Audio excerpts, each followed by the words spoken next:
right, folks, we have just 4 stories for you today. 2 of them coming from the annual shareholders meeting where they had a big Q&A. So we're going to go over that. Some of it deals directly with game key cards and why they exist. Nintendo was finally asked about that.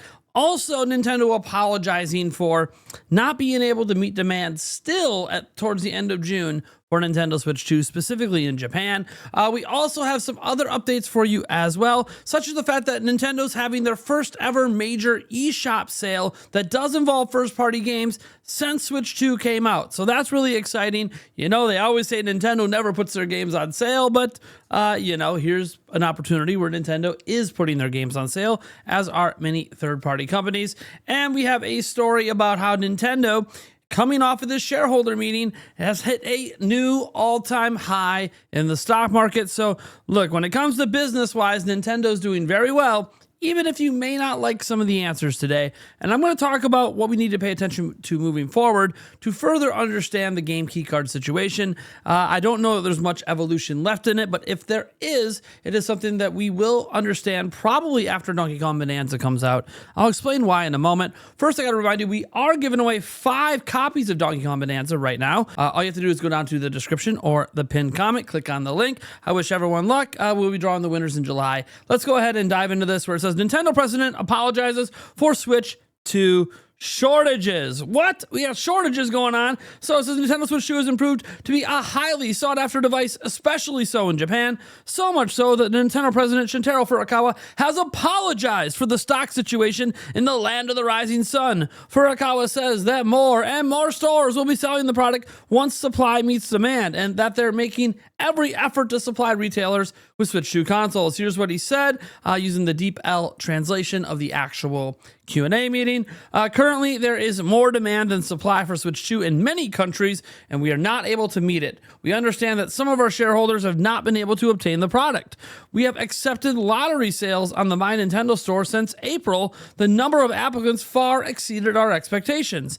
Since then, we have held 4 lottery sales, but some people did not win. I announced that the 5th lottery would be held in July. As for general mass retailers, many of them also sold by lottery. This is referring to Japan. Gradually, more and more stores are selling the product in their stores. We will make every effort to supply the production system so that as many units as possible can be delivered. We apologize for any inconvenience caused by this initial demand, which was so much higher than expected. And I gotta be clear about this story. Nintendo provided more units at launch worldwide and even by individual country than any system has ever provided in the history of video game systems, and they still can't keep up with demand. We're towards the end of June now, and while Nintendo's not giving any updated sales figures, they literally just can't keep up. Nintendo did say they had the ability to outproduce their 15 million projection, and they're probably already ramping up all their stuff to outproduce that 15 million projection, since they're selling practically every unit that flies off the damn assembly line. So yeah, Nintendo's obviously looking to solve this issue. Again, this happens with like every new system launch. I'm going to say that this isn't the hardest system to get a hold of here in the United States. There was a bunch of restocks that just happened today. And these restocks keep happening, rather frequently, every week or every other week. So it's not like super hard to get your hands on, but it doesn't really stay on store shelves for very long outside of a few key areas where demand might be lower. So yeah, I think that that's really interesting. You know what's also super interesting? How about the fact that there's been this backlash about game key cards? We all know that there's been a lot of public backlash against game key cards. A few developers have spoken out against it, although a lot of publishers have spoken in favor of game key cards. No surprise that publishers would be big support of that. Well, there's been a lot of conversation around who's to blame for game key cards existing, with most people just saying, hey, if Nintendo didn't make them, third parties would have to use cartridges. Might not be that simple, because hey, on Switch 1, a bunch of third parties did use cartridges, but used the lowest size possible so they could cheap out and make you download most of the game anyways. Or just release digital only, or hell, put games on the damn cloud, right? They used every excuse in the book to not really use physical on Switch 1 because cartridges were expensive. Now they're using a newer technology on Switch 2 for their cartridges that's a little bit faster than Switch 1 cartridges, but it's just makes it even more expensive, right? So let's go ahead and dive into what Furukawa had to say about this. So this is over on Nintendo Soup. Third-party publishers were consulted on ideas for Switch 2 game key cards. So During Nintendo's annual shareholder meeting on June 27, 2025, a shareholder asked a question about game keycards, saying that they usually hear about third-party games not selling on Nintendo platforms, and proceeded to say that even though game keycards are a half-baked measure with little appeal, many third-party publishers are using it. They asked if game keycards have something to do with poor sales of third-party games. Nintendo president Shintaro Furukawa started his response by explaining how game key cards work. He then went on to say that the company will work hard in helping third parties sell their games, and that larger file sizes of Switch 2 games brought about their creation. He didn't answer the question on how game keycards affect third-party game sales on Switch 2. Another shareholder shared a transcription of the same Q&A, in which Furukawa was quoted as saying the game keycards were conceived as an option for publishers to bring their games to retail, and that they have been considering ideas for game keycards together with third-party publishers and proceeding with selling games on the new physical format. Also, there's like another question where he goes on to say that, hey, also we have larger internal storage, making game keycards a bit more viable than just like 32 gigabytes on the Switch, which is true, but not an answer that obviously consumers want to hear. Now, this is a shareholders meeting, not your average consumer, but I do got to say that obviously, game keycards exist for third parties. We know this because no Nintendo first-party game uses game keycards. They have some digital-only releases, such as Welcome Tour, and obviously the upcoming Dragon Drive. But then they have, their big games are physical, right? We have Donkey Kong Bonanza coming up, Mario Kart World, right? Splatoon Raiders will probably be physical, right? So their big games are physical, with their smaller titles or $10, $20 titles being digital-only. That's what most people would expect and think that's fairly acceptable. Now, the problem is obviously third parties.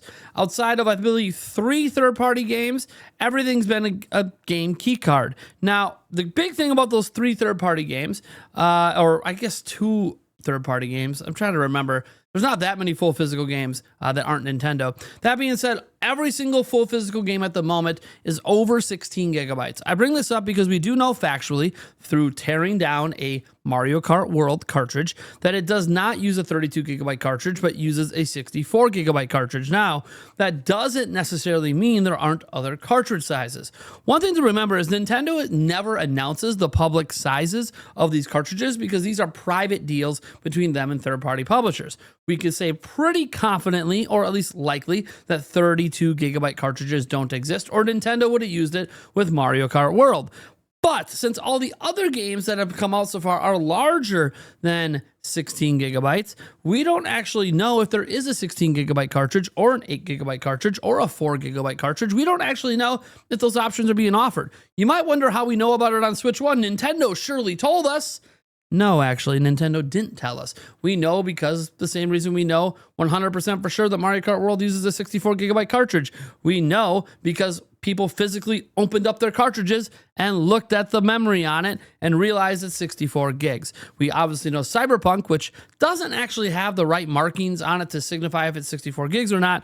We know they publicly stated that the game is on a 64 gigabyte cartridge, so they just directly told us. So the point is that we actually don't know if there are any other sizes other than 64 gigabyte. The absence of games being on those sizes does not mean those sizes aren't offered and that companies chose game keycards instead.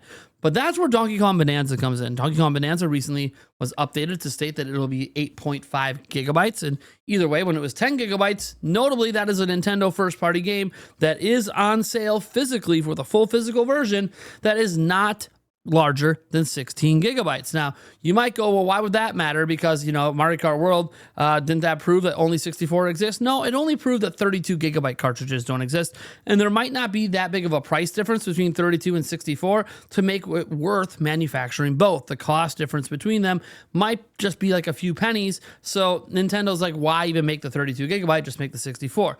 That is a possibility. That doesn't mean that there aren't smaller sizes. So if we see Donkey Kong Bonanza come out on a 16 gigabyte cartridge instead of a 64, then we know 16 gigabyte are offered, and that'll be telling that Nintendo does indeed have multiple sizes for Nintendo Switch 2 cartridges, and that means third parties are actually just choosing the cheapest route. This is just a key point in a conversation that's been ongoing about who should we blame? Should we blame Nintendo? Should we blame third parties?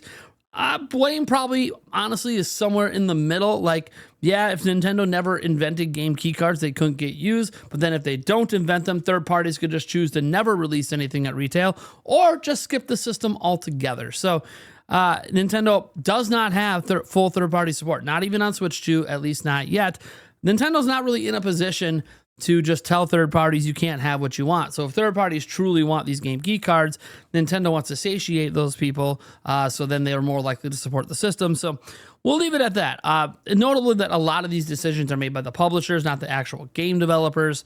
But we'll see what happens moving forward. I expect game key cards aren't going anywhere. I suspect a vast majority of the so-called physical library of Nintendo Switch 2 will end up being game key cards. I guarantee you EA is going to be using game key cards and or code in boxes and pretty much nothing else. We'll see what other companies choose to do.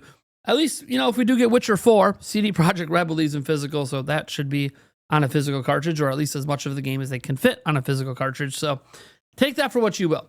That being said, we got to get into a couple more stories here. The next one is really cool because this is the summer sale for Nintendo. That's right. They have a summer sale going on right now. It began yesterday. So let's see what they have going on here. So as you see, you got the summer sale, which is all the way through 7/9, so July 9th. And right off the bat, you see the Animal Crossing with the DLC discounted from $84.98. That includes the DLC, obviously, down to $59.48, a 30% discount. You're seeing, obviously, Bowser's Fury here going down 33%, down to $39.99. Hello Kitty Island Adventure as well. That one always seems to come up in sales. That one's on sale as well. The Legend of Zelda Link's Awakening on sale as well, 30% off, down to $41.99. As we go down here, we got Super Mario Odyssey at 33% off, down to $39.99. EA Sports FC, Elder Scrolls Skyrim, both of those seeing some big sales there. Luigi's Mansion 2 HD. This is kind of cool because it came out last year. We often don't see sales on games that are like a year old from Nintendo, but here we go, 30% off at $41.99. It Takes Two on sale for $20, which is fascinating because I haven't bought It Takes Two yet, so I might be picking that one up. Next up, NES World Championships Edition. Again, that's on a 30% off sale as well, down to $20.99. Told you, Nintendo's discounting their first party stuff here. We're seeing Xenoblade Chronicles 2 with the DLC down to $62.98. You're seeing the Torna stuff here as well, just on its own, down to $27.99. The My Sims Cozy Bundle and Fitness Boxing 3. Fitness Boxing 3 came out in December, so it's nice to see that one get discounted. Mario plus Rabbids Sparks of Hope down to $15, $14.99. That is a hell of a deal. The last, Mario Sonic at the Olympic Games, Tokyo 2020. They should probably just make that a $5 game at this point, but whatever, down to $23.99. Switch Sports at $27.99. Xenoblade Chronicles Definitive Edition at $41.99. You got Rise plus the Sunbreak DLC, really great game for $20. So that's a pretty good get right there. This notably, the Sonic X Shadow Generations. This is the Switch 1 version. Don't get it confused. Not the Switch 2 version. The Switch 1 version is on sale, not Switch 2. Down to $41.99. You see Tony Hawk Pro Skater down to $20. Cult of the Lamb down to $12.50. Persona 5 Royale down to $21. Doom Eternal down to $10. That's a great deal right there. Really good game if you guys haven't checked that one out. Enter the Gungeons down. No More Heroes. Animal Crossing New Horizons, again, just on its own, down to $41.99. So yeah, it's just really cool because these include just so many different sales, and the sales keep going on and on. TMNT, Mega Man, you see all these sales just keep getting advertised. Dark Souls Remastered, yada yada. So this is just good stuff. Obviously, Nintendo has all of their stuff towards the top, so you can see what they have on sale, but it's nice to see them have stuff on sale. Ori for $6.60. That is a steal if you have not played Ori and the Blind Forest. Just say that out loud. That game is amazing. Even the old school Star Wars Dark Forces, it's a great game. Anyway, so there you go. A whole bunch of sales. You guys can go check that out. We'll put a link down in the description for you guys. And the last thing we have to get to is just, hey, Nintendo as a company seems to be doing pretty well. Stealth 40K over here posted a screenshot of Nintendo's stock, and it continues to hit all-time highs. This is the Japanese stock, by the way. That's why you're not seeing USD. Investors do have a lot of confidence in the direction Nintendo's going in, and you can see this is their all-time, right? Going all the way back to, probably the year 2000. So it's not the all-time Nintendo, but all-time at least for the last 25 years. And you can see here, this is the Wii and DS peak over here, and then we come up over here, and you can start to see the lull. Obviously, this is the Wii U 3DS lull. A little bit of bump here with the 3DS, and then boom, you get to 2017. The Switch comes out. You see, it's just been pretty much going up and up and up. with Switch a little bit down in 2019, bouncing back up in 2020, and just kind of continued to grow.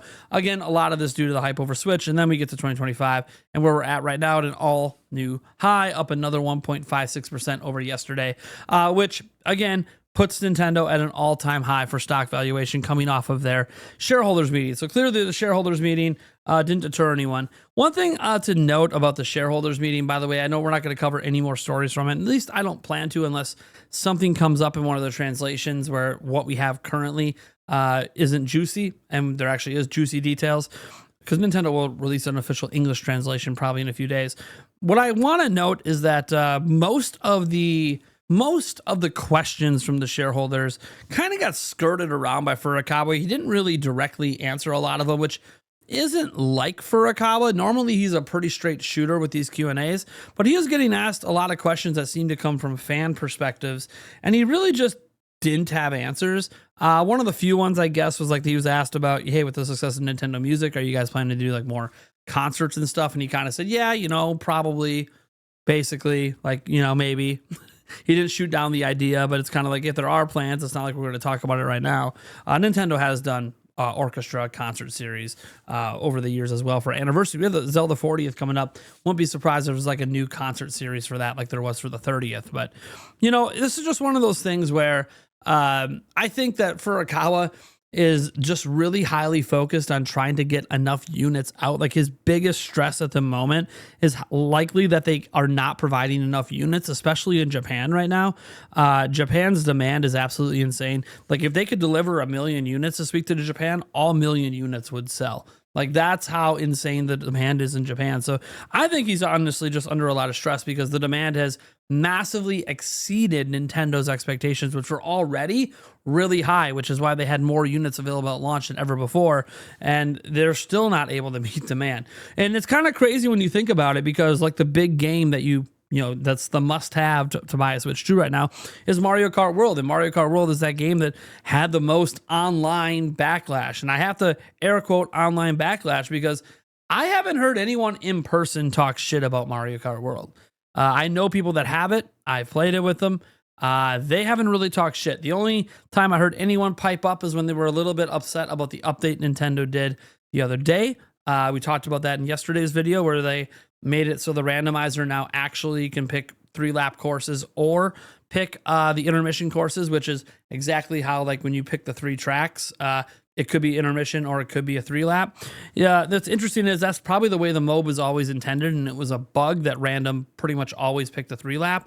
So all they were doing was fixing a bug, but it upset people. And I did have a couple friends in real life mention that they were a little bit annoyed by that, but then they're like, oh, whatever, I'll just go play more Knockout Tour because that's what my friends are mostly playing anyways.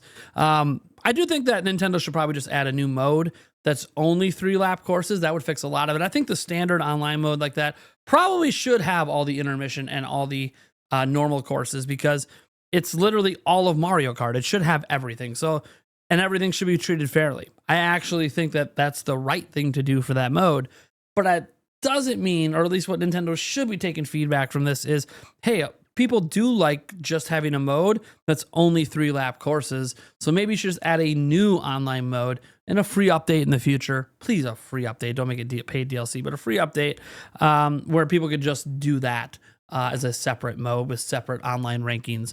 That's what I would do if I was Nintendo, or at least start looking into. I know that mode can't just appear overnight. You can't just snap your fingers and a new mode pops in the game. There's got to be put some development time put into it. But maybe by this holiday, perhaps it would be kind of cool if they would get that update out for the holiday.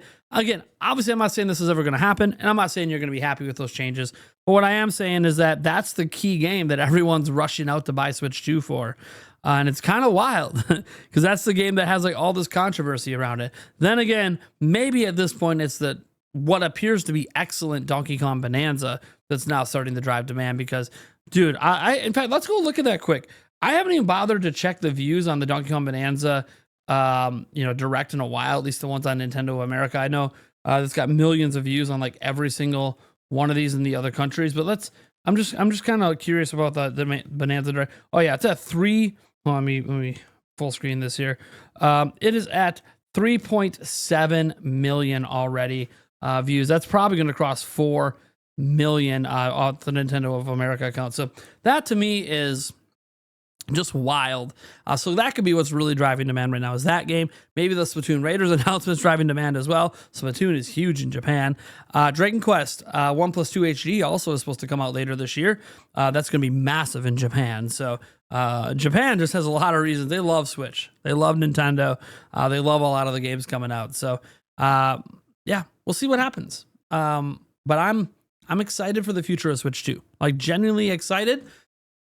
Just got to get there, right? Like I like Mario Kart. I'm having a good time, you know. But for me, single player is has a more lasting. Let me put it this way: I'm going to be playing Mario Kart for like the next decade. I know that Mario Kart World. I'll probably be playing it for the next 6 to 10 years.